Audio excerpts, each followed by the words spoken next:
അതെ അതെ.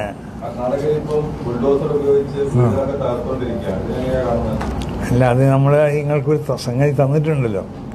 അതായത് വികസന കാഴ്ചപ്പാടുകൾക്ക് സമസ്ത ഒരിക്കലും ഇത് നിൽക്കാറില്ലെന്നും വികസനത്തിൻ്റെ പേരിൽ നിഹതരായ മനുഷ്യരുടെ കിടപ്പാടം ഇല്ലാതെയാക്കുന്ന നടപടിയോട് സമരപ്പെടാനാവില്ലെന്നും സമസ്ത കേരള ജമിയത്തുൽ ഉലമ.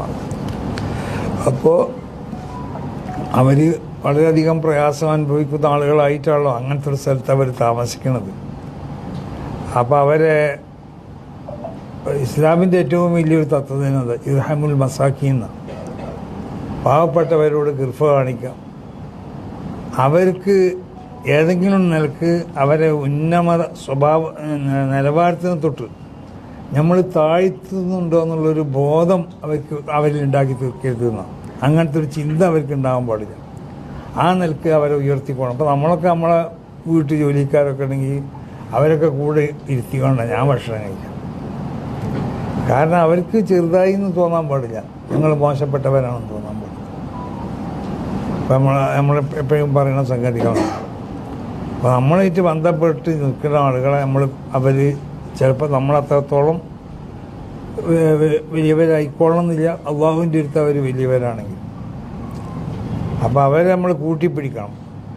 അപ്പോൾ വളരെ ഒന്നിനും കഴിയാത്തതുകൊണ്ടാണ് ഇങ്ങനെ പാവപ്പെട്ട ആളുകൾ അങ്ങനത്തെ സ്ഥലങ്ങളിലൊക്കെ താമസിക്കുന്നത്. അപ്പോൾ അവരെ ഇനി എഴുത്ത് കൊടുത്താലും അവരോട് ഒഴിഞ്ഞു തരണമെന്ന് പറഞ്ഞാലും അതിനുള്ള മാർഗങ്ങൾ എന്തെങ്കിലും നിങ്ങൾ സ്വീകരിച്ചിട്ടുണ്ടോ? അതിന് മറ്റുള്ള എല്ലാ ആളുകളും നിങ്ങളെ സഹായിക്കാൻ തയ്യാറുണ്ടോ? അങ്ങനത്തെ വല്ല മാർഗങ്ങളും സ്വീകരിക്കാൻ നിങ്ങൾക്ക് പറ്റുമെന്നൊക്കെ അവരോട് ആവശ്യപ്പെടേണ്ടി. അങ്ങനെയാണ് അത് ചെയ്യേണ്ടത്. അതാണ് നമ്മൾ ആദ്യം പറഞ്ഞ അതിൻ്റെ സാരം. ഇനി ബാക്കി നിങ്ങൾ വായിച്ചു നോക്കിയാൽ മതി, കൊടുത്താളേ.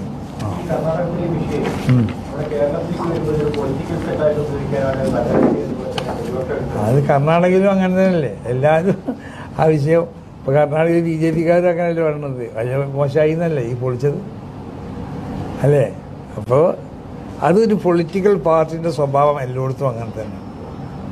രാഷ്ട്രീയ പാർട്ടിയാകുമ്പോൾ അവരെ രാഷ്ട്രീയത്തിനേക്ക് ഏതെല്ലാം നിലക്ക് ജനപിന്തുണ കിട്ടുമോ, മറ്റുള്ളവരെ എത്രമാത്രം ഇടിച്ചാത്ത അത് ശ്രമിക്കുമല്ലോ, അതിൽ പെട്ടതാണ്.